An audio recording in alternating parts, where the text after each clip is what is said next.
President Biden has just released a statement on the death of Yahya Sinwar. The president said in part, quote, "Early this morning, Israeli authorities informed my national security team that a mission they conducted in Gaza likely killed Hamas leader Yahya Sinwar. DNA tests have now confirmed that Sinwar is dead. This is a good day for Israel, for the United States, and for the world."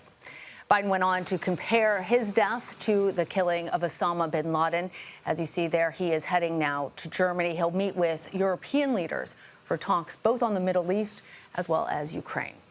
And for more on this, I want to bring in CBS News White House reporter Willie James Inman. He is traveling with the president. You see him there in Berlin. Willie, any response from the White House in particular? I'm looking at President Biden's remarks here, and he, much like the vice president, is calling for a day after in Gaza without Hamas in power, he says, but with a political settlement that provides a better future for Israelis and Palestinians alike. What are you hearing?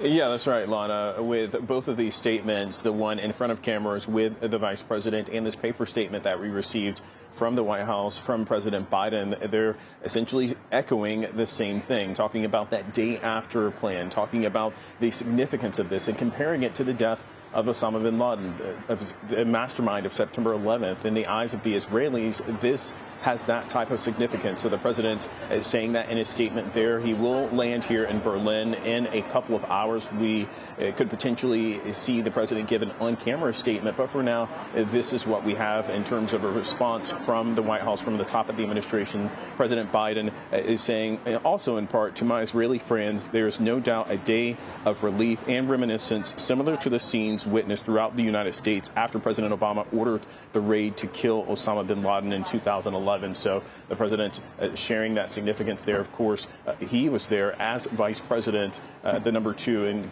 behind President Obama when this decision was made in 2011, sharing some significance there, comparing this to what the Israelis are perhaps feeling and experiencing now, Lana.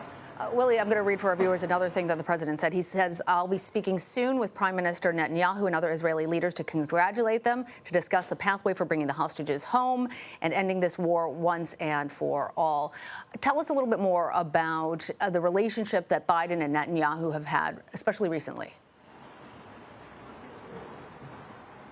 Yeah, recently the relationship has been quite tense, to sum it up really quickly.